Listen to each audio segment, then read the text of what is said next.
Napočil je čas odločitve. 3 leta po podvigu na Ibroxu so vijoličasti spet pripravljeni na nov podvig v Glasgowu. Tokrat je prizorišče Celtic Park, ki mu domačini ljubkovalno rečejo tudi Paradise.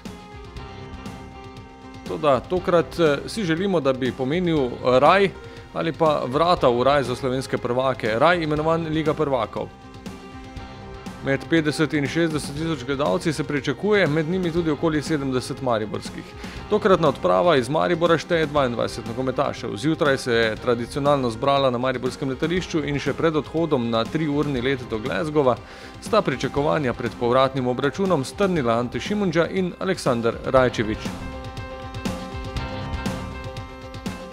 Fantje so za četrto leto do decembra zagarantirali Evropo. Enostavno 3 leta zapored oziroma za četrto leto minimalno Liga Evropa.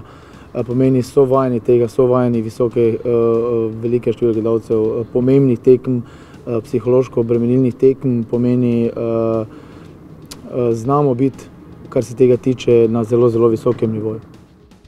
Dosti tekem smo igrali pred tolikimi gledalci. Kot ste rekli, že par let nazaj, ko smo igrali z Rangersom, je bila isto peklenska atmosfera, ampak smo zdržali in tako da upam, da se bomo držali tako isto kot tisto leto.